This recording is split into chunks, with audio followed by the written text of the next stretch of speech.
Tidak dengan itu Allah utus penipu. Tiba-tiba nih datanglah teman, saudara, pura-pura minjam uang. Tolong dong pinjam uang, tenang dah seminggu, nanti dibalikin. Dikasih sama kita. Udah seminggu belum ngebalikin, sebulan belum ngebalikin, terus sampai tahunan. Hakikatnya mungkin kita merenung. Jangan dulu ngomong ujian nih, kita ngerenung dulu. Menghitung-hitung nih, oh bisa jadi kita pernah nipu. Nipu apa? Nipu mustahik zakat. Tidak mengeluarkan zakat. Maka disita oleh teman kita, saudara kita yang tadi baik kok tiba-tiba jadi nipu kita. Mungkin seukuran itu zakat yang belum kita keluarkan. Tapi ketika zakatnya bagus, baru namanya ujian. Lolos dengan sitaan-sitaan itu, maka nanti ketika dia meninggal dunia, harta yang tidak dizakati akan habis ujung-ujungnya. Kenapa? Direbutkan, dipertengkarkan anak-anaknya, rebutan harta. Nah maka oleh karena itu Allah dan Rasulnya mengajarkan cara biar harta ini menjadi penunjang kebahagiaan dunia dan akhirat. Maka rawatlah harta, keluarkan zakatnya 2,5%. Nanti insya Allah kalau dikeluarkan 2,5%, maka harta itu akan dibersihkan, akan disucikan, dan 2,5% itu akan menjadi benteng daripada harta yang kita miliki, sebagaimana yang disabdakan oleh baginda Nabi besar Muhammad SAW, hasinu amwalakum biz zakati, bentengilah harta kalian dengan zakat. Yang kedua, cara merawat harta itu adalah dengan mengeluarkan sedekah. Kalau zakat hukumnya wajib, kalau sedekah ini hukumnya sunnah.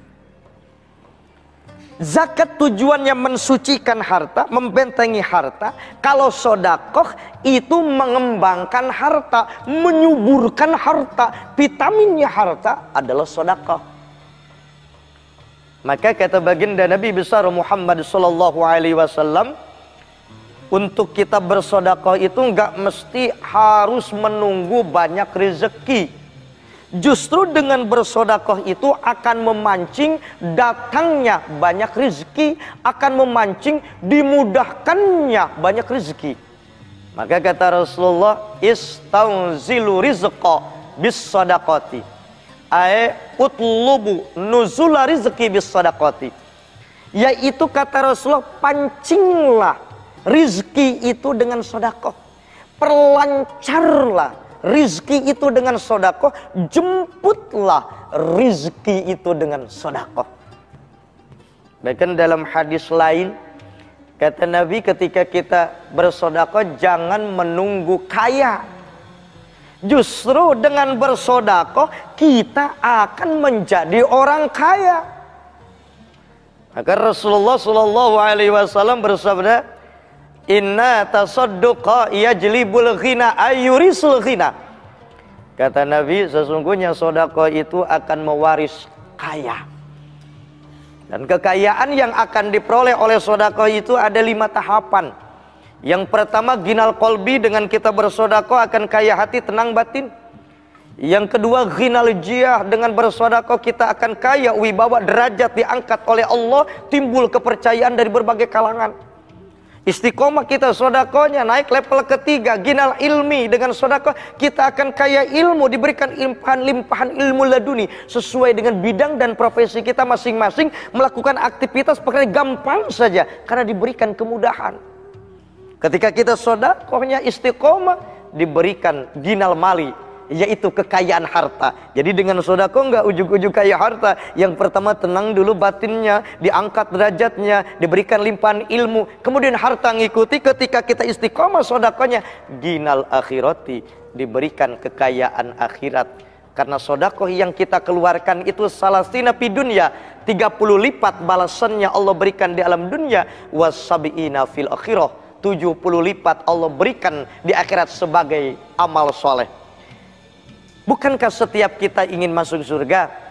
Kata Rasulullah, ya Ali, wahai Ali, lama khalaqallahu ta'ala al-jannah, sewaktu Allah menciptakan surga, qalatil jannah, surga bertanya kepada Rasulullah, ya Rabbi lima khalaqtani. Kata surga, ya Allah, untuk apa engkau menciptakan aku? Qala, Allah menjawab, likulli suhawatuqa. Surga aku ciptakan kamu untuk orang yang dermawan dan untuk orang yang bertakwa. Jelaslah orang yang istiqomah sedekah kaya dunia dan akhirat. Dan yang ketiga, cara merawat harta itu ada namanya zariyah. Inilah investasi akhirat.